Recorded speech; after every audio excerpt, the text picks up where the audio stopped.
नमस्कार, मी अस्मिता. माझ्या रेसिपी चॅनलमध्ये तुमचे खूप स्वागत. आजची आपली रेसिपी आहे गूळ आणि खोबऱ्याचे लाडू. इथे 3 कप मी किसलेलं ओलं नारळ घेतलं आहे आणि जितकं ओलं नारळ आहे त्याच्या अर्धा आपल्याला गूळ घ्यायचा आहे आणि इथे काही सुकेमेवे पण घ्यायचे आहे. मूठभर बदाम बारीक कट करून घेतले, काजू, मगजबी, किसमिस आणि काही पिस्ते घेतले आहेत. कप मेजरमेंटने मोजलं तर 1 कप हे सर्व मिक्स ड्रायफ्रूट्स आपल्याला घ्यायचे आहेत किंवा आवडीप्रमाणे तुम्ही कमी जास्त इथे करू शकता. 2 टीस्पून खसखस भाजून घ्यायची आहे. स्लो ते मीडियम आचेवर आपल्याला ही खसखस हलकासा रंग बदलेपर्यंत भाजून घ्यायची आहे. खसखस ही लवकरच भाजून होते. खसखस भाजून झाली आहे, हलकासा सुगंध येऊ लागला आहे. ती आता बाजूला काढून घेऊ. त्याच्यानंतर इथे 1 टेबलस्पून तूप घ्यायचे आहे.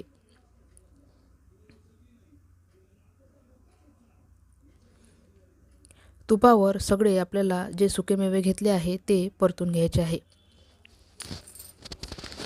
परतून घेतल्यामुळे खूप छान चव ह्या लाडवामध्ये ह्या सुक्यामेव्याची लागते.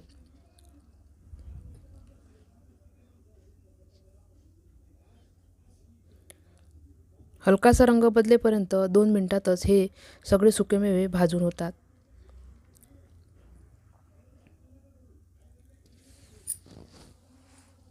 तुम्ही इथे आवडीप्रमाणे ड्रायफ्रूट्स वापरू शकता.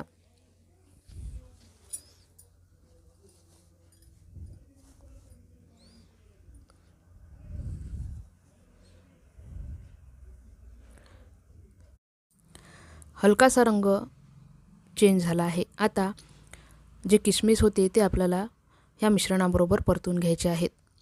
गॅस बंद केला आहे.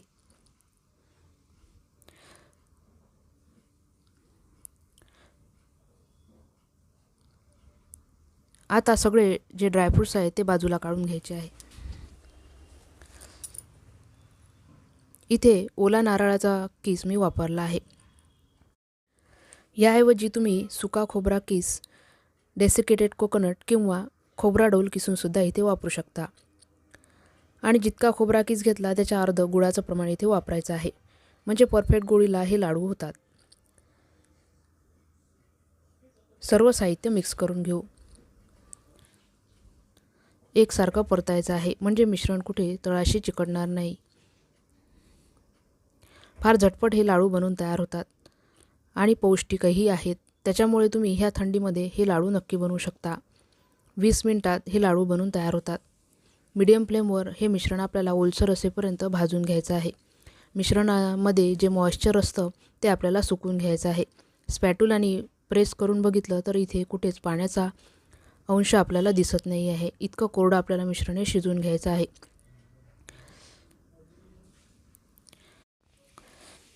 मिश्रण आपलं लाडू बनवण्यासाठी तयार आहे. त्याच्या आधी आपल्याला जे भाजून घेतलेले ड्रायफ्रूट्स होते ते याच्यामध्ये मिक्स करायचे आहेत. हे लाडू फार झटपट बनतात. त्याच्यामुळे प्रसादासाठी बनवायचे असेल तर हे लाडू तुम्ही बनवू शकता किंवा मुलांना टिफिनमध्ये देण्यासाठी हवे असतील तेव्हासुद्धा हे लाडू तुम्ही अशा पद्धतीने बनवून ठेवू शकता. 15 ते 20 दिवस हे लाडू सहज टिकतात. छोटासा गोळा घेऊन आपल्याला अशा पद्धतीने लाडू वळतो की नाही ते बघायचं आहे. तुम्ही इथे बघू शकता मिश्रण अजिबात हाताला चिकटत नाही आहे आणि एक गोळी अशी तयार होते आहे. लाडू बनवण्यासाठी मिश्रण हे तयार आहे. त्याच्या आधी आपल्याला भाजून घेतलेली खसखस आणि वेलची पूड याच्यामध्ये घालायची आहे. 2 टीस्पून खसखस आणि 1 टीस्पून वेलची पूड मी इथे घातली आहे. मिश्रण मिक्स करायचं आहे आणि थोडं कोमट होऊ द्यायचं आहे. हाताला सोसवेल इतकं मिश्रण तयार झालं की त्याचे लाडू आपल्याला वळायचे आहेत. 10 मिनिटात मिश्रण हे बऱ्यापैकी कोमट होतं. आता आपल्याला अशा पद्धतीने लाडू हे वळायचे आहेत. लाडू आपण तयार करतो आहे तोपर्यंत चॅनलवर नवीन असाल तर चॅनलला सबस्क्राईब नक्की करा. लाईक करा, शेअर करा, सबस्क्राईब करा आणि बेल आयकॉनही प्रेस करा म्हणजे माझ्या व्हिडिओच्या नोटिफिकेशन तुम्हाला मिळतील. परत भेटू अशाच एका रेसिपीसह. धन्यवाद.